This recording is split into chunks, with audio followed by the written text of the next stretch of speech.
Hey everybody, welcome back to Tim Travels. It's Terry, your host, coming to you from Santa Nella, California. Two words, Santa and Nella. Saint Nella. And yeah, so I was doing some exploring since we got here. And this is exit 407 off the 5. And I was doing some exploring. I went on a kind of a walk, a hike, and I stumbled upon something that's really cool. But let me tell you about something that happened even before then. So I was in back, like out behind where the trucks are parked, and I was doing some exercising, and I was actually I was doing farmer carries, if you know what those are. And with my dumbbells, and so I'm coming back. So I walked away from down the row of trucks, and then I turned around. I came back, and as I come back, I'm like, I see these people like coming from in between some trailers and putting a bunch of trash in the back. And then I was like, oh, they're putting trash behind that prime trailer. And first I didn't connect the dots because, sometimes I'm a little slow. And I realized, so I walk a little bit farther, and I realized they just pulled up in between two trucks in their beater ass, old ass Honda, like seriously old Honda Civic. And they were just like pulling trash out of the trunk, out of the back seat, but like piles of it. And then I was like, hey, wait a minute, that's my prime trailer. I wasn't keeping track of where I was, and then they just looked at me like like I was like busting them or whatever. And I was like, I hope this guy, because so there was this tweaked out chick and this dude. And I was like, dude, please do not like say anything or do anything crazy, because I will totally drop a 30-pound dumbbell on your head, right? Like I don't have the strength to run away at this point, but I will drop this dumbbell on your head. And then if that doesn't work, I'll drop the second one on you. But anyway, they just looked at me, and then I was like, they had to know, because here's the deal. My truck is parked next to a spot that's supposed to be left open because behind me is like a little solar farm. It's not huge, but it's solar panels. And so it's like the access for the solar panels that are inside of a fence. And there was a truck on the other side. So I went inside and I told the lady when I got a soda, I was like, hey, just FYI. And she's like, it was kind of funny. She's like, those litter bugs, I hate those people. And I was like, yeah, I think they've done this before, because I said, like this loves where I'm in the very back row, and you really you wouldn't be able to know that that's an open spot. So it's just kind of BS, because the crazy thing is there are like open fields all over this, because this is in the Central Valley. Like you could go down any back road out here, and there, you could get rid of whatever you wanted, and no one's gonna say, no one's even gonna see it. But they came in the Loves to do it. So maybe they're conscientious. Maybe they're like, well, Loves people will take care of it. But anyway, so that's a little trucking stuff. And then I saw another. I was walking down the road here, and I don't know what highway this is that goes off the 5, but I had gone across the bridge, and so anyway, I'm walking back, and I hear this jingling, like Santa's sleigh is coming up behind me. But then I'm like, nah, I was like, they cannot have chains on their tires. But that's exactly what it sounded like. And I was like, man, because, Donner Pass is a long ways away, and you didn't need chains to get over it yesterday. So I turn around, and I see this truck coming. And he has chains on the truck, but not on the tires. He's just got them on his rack on the side of his trailer, except for they're dragging. Like, I'm like, doesn't anybody do a walk around? Like, don't you check stuff? I don't know, like, so I'm sure that he'll grind those, at least that set of chains down to basically nothing here over the rest of the evening. But it was just I just had to laugh. I was just like, it's so dumb, it's just so dumb. So, and I wanted to say something else about truck driving. I don't usually, I do say stuff about safety, but I don't know if this is just an epidemic or just I happen to notice it periodically. But nothing irks me more than truckers pulling out in front of people. And I get that it's hard to get out of intersections sometimes and cross a highway or whatever. But here's the deal. And I'm saying this from the perspective of an attorney, but also a truck driver, right? When you pull out in front of somebody, you are basically hoping and betting that they're not going to hit you. And you never know who you're pulling out in front of. You might be pulling out in front of somebody that's drunk and doesn't react in time and goes under the trailer and gets their head lopped off. Well, guess what? They were drunk, but you're still at fault. And you're going to get charged for, something pretty serious because somebody got killed. And you're going to get sued personally, and your company's going to get sued. The other thing is, you never know when somebody's like, F it, I need some money. And they're driving that piece of shit Civic that was throwing the trash away 10 minutes ago or an hour ago or whatever it was. And they're just like, F it, I'm just going to smash into their tandems and, get money out of it. And the other thing, and I'm just sharing this because I feel like people need reminders, right? It's not, and what's the dumbest in my opinion, because I've had this happen, is truckers that pull out in front of other trucks. Like, dude, you don't know how heavy that guy is, and most people misjudge speed, especially of large objects, right? The bigger something is, the slower it looks like it's moving. You ever seen a C5 taking off? Looks like they're doing like 16 miles an hour. But I can tell you from having flown in them, they're doing like 150 knots when they rotate. Maybe a little less. Somebody who was in the Air Force might know, but they're going pretty dang fast. But when you're sitting outside the hangar, they look like they're barely moving down the runway. So if you're one of the, and I'm not trying to dog him because you live and learn, right? But my trainee did turn in front of somebody the other day, and there was no reason for it. He just did, and I was like, dude, don't ever do that again. Because, and a lot of times people will turn in front of one car. It's not like there's like 50 cars coming. There's one car, and they'll be like, nope, I gotta go. They won't wait. And if you had a stopwatch and you saw how little time it takes for that car to get past you, seconds, not even 5 seconds a lot of times.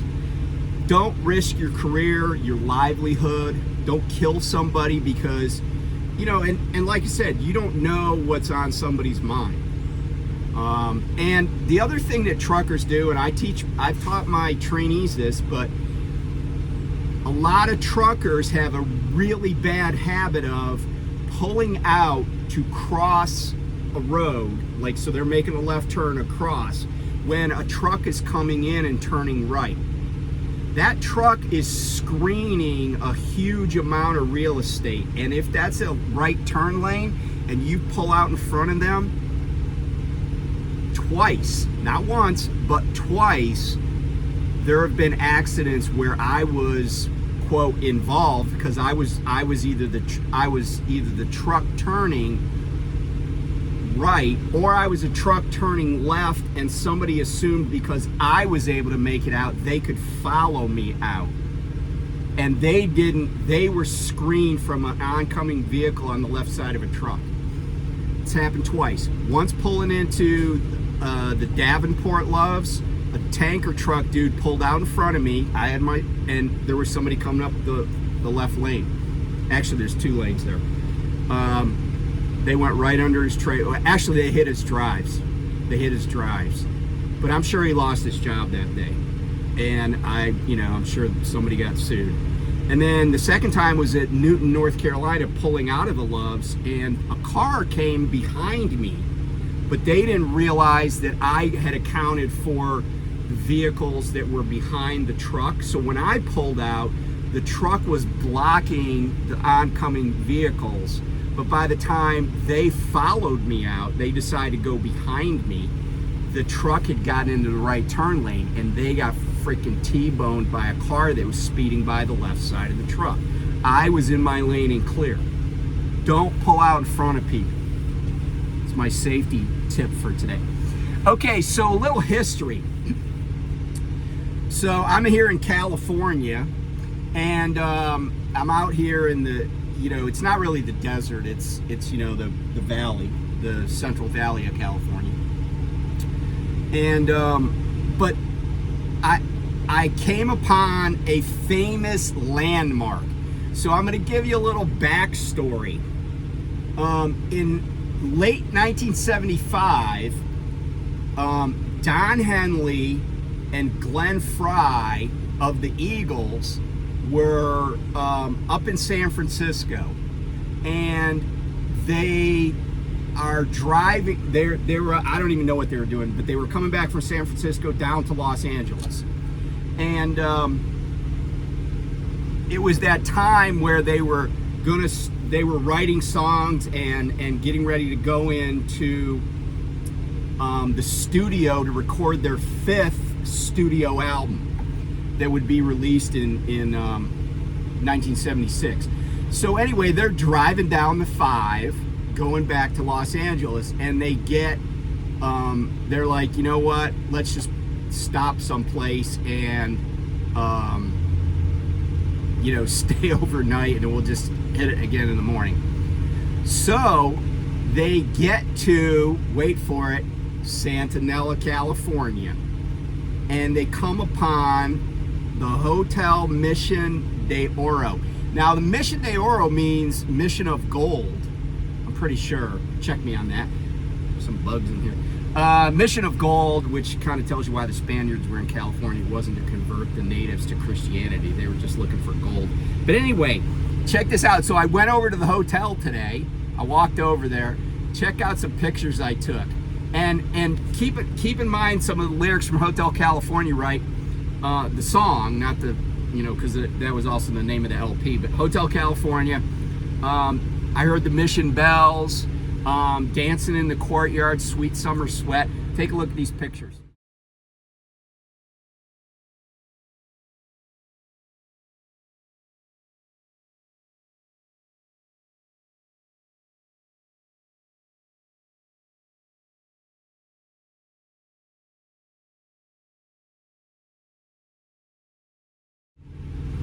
Pretty cool, huh?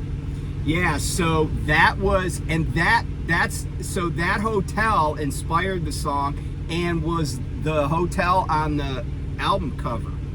So you can see, I mean, it's a nice place. It's a really nice place. So if you want to stay in a piece of history, stay at the Hotel Mission de Oro in Santanella, California. Okay, full disclosure though, what I just told you is made up.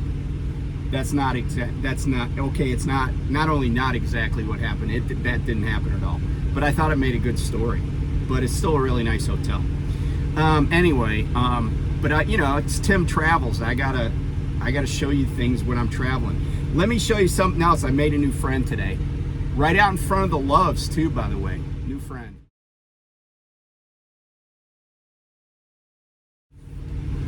All right, that's my new friend. I don't know what his name is, but he's cool. He's cool with me. I gave him scratches on his cheeks. He looks well fed, and I gotta say this, I don't know if he's the truck stop cat, but he's cool. And when I was at night, we had several of our terminals had like cat colonies. Our Dallas terminal had a cat colony. The Phoenix terminal had cats. And if you went in the terminal and you looked in the cupboards and stuff, like in the food prep area where there's microwaves and tables and stuff, if you rooted around, you would normally find a bag of cat food.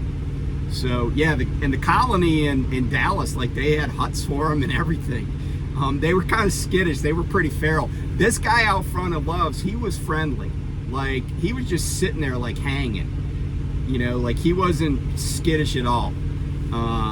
So I don't know, maybe somebody takes care of him, but he was definitely not feral. But he does look like he's gotten in a couple of fights. He's missing a little piece of his ear. Okay, so more trucking stuff. I had a friend that told me in February of this year, I had somebody tell me the other day that they had recommended somebody to Prime, and that person was gonna like come to Prime, you know, referral, you get some money for that.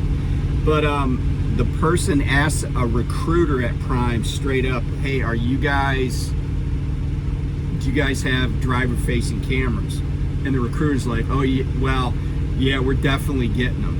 It's go time. Now, I certainly have had recruiters say things that turned out to not be true. Like, you remember I had to do a retraction of a video where I said there was a hiring freeze at Prime, and you know, I got somebody that contacted me from the recruiting office and was like, no, that's not true, we're still taking people in, blah blah blah. So, you know, but obviously this driver facing camera thing is it's a big deal to a lot of people. And you know, I've expressed the opinion that you know, they don't bother me, but there's other stuff that bothers me that probably doesn't make a difference to other people. And you know, this idea that you know, maybe other carriers, other mega carriers are going to be going to it, if that's the reasoning behind it, I don't know that that's a great reason. You know, like my mom used to say, if everybody's jumping off a bridge, are you going to jump off it too? And my answer always was, it depends, you know, how deep the water is, or how high the bridge is. But I do understand why this would bother people, and I really think that there's something to be said. I can't remember the name of the company, but I was reading about a company that does consulting for like the ATA and the big trucking companies. And one of the things that they noted was it's always better to keep people than it is to try to recruit people. And I don't know how much driver-facing and what's really interesting about the driver-facing cameras at Prime is Prime doesn't even have cameras, you know, facing away from the drivers. And that's kind of weird to me that any company wouldn't have those, but they don't seem to. Like, when I was at Knight, we certainly had them. When I was at Shugel, we had them. When I was at GP Transco, we had them. I don't know why, you know, why Prime doesn't have them, but they don't. So to go from not having any cameras on the trucks to driver-facing cameras, you know, that just seems kind of bizarre to me. It seems like that, you know, because you would think if safety was like the main reason, you would have cameras facing out, unless you had, I don't know. I don't really understand the thinking behind it. But you know, what I would say though is that if a recruiter is telling you something, you probably ought to, you know, just take that with a grain of salt. I mean, because they're recruiters, right? Like they don't get paid to, you know, they dabble in the truth, but they're not super committed to it. They're super committed to like getting people in the door. That's their job. And you know, whether they're military recruiters or headhunters in the corporate world or recruiters for trucking companies, recruiters for trucking companies know just enough to be dangerous. Unlike recruiters in the military are actually in the military. like they've done some job in the military, like they went to boot camp. But recruiters at trucking companies, you know, almost never have been truck drivers. Almost never. You know, and even if they were, they probably don't have a CDL that's valid, you know, for whatever reason, right? So you got to take everything they say with a whole pile of salt. And so I don't know if what my friend was telling, well, I'll put it this way. I know that what my friend was telling me was true in terms of what occurred. What I don't know is whether or not the information is correct, if that makes sense. So anyway, I don't know what's going to happen. I know it's not going to be a quick process. Because if you know anything about these systems, you know, and I guess they're saying, oh, we're going to put them in, you know, the new trucks. Well, okay, what are you going to do if nobody orders a new truck? You know, I mean, because here's the thing, like my truck, I'm not even to a year on this lease. So, but I might be like, man, I don't even want a new truck the next time. In fact, I'm probably not going to ever order a truck again unless I choose to buy it. So I guess I guess what I would say is this might be much ado about nothing, or it might be reason for concern, and then, you know, people just have to make decisions based on what they feel. And, you know, I don't know that there's a wrong answer. I will tell you this though, there's not every big company is gonna do this. And the reason I say that is because big companies need differentiators. And when a company says, oh, we're this or we're that, we're the best, we treat drivers, you know, it's going to be really embarrassing for companies to say, oh, we're this, we're that. And then, you know, every time somebody's going to be like, yeah, but you have driver-facing cameras. And they're going to be like, well, other people do it. And of course, that's like saying it's okay for me to, you know, speed because other people do it. Well, that's never the right answer. So I hope, you know, not for my sake, because again, I got to say it doesn't bother me. It didn't bother me. You know, I've been at two companies that had them. One company, it was mandatory, and that company was effed up, but it's not because of the cameras. I mean, I would have stayed. I didn't give a crap about the camera. I didn't stay at that company because they were just effed up. But the second company, which was GP Transco, they were like, you could cover the camera if you want to, but if you want to uncover it, we'll pay you extra. I was like, okay, cool. I'll take the money. That was just my choice. But they gave everybody a choice, at least until you, like, if you did something wrong, then they would tell you you had to uncover it if you wanted to keep your job. But anyway, I don't know what's going on with that. I mean, I'm sure we'll all find out at some point. But it is interesting that a recruiter is telling somebody that. You'd think, because here's the thing, when I went to Schugle, the recruiter didn't say anything about it. Of course, I didn't think to ask about it. But you would think a recruiter would not be the first one to break that news to people, but who knows. Anyway, thanks for watching, and I'll talk to you soon. And yeah, life in the fast lane. Bye.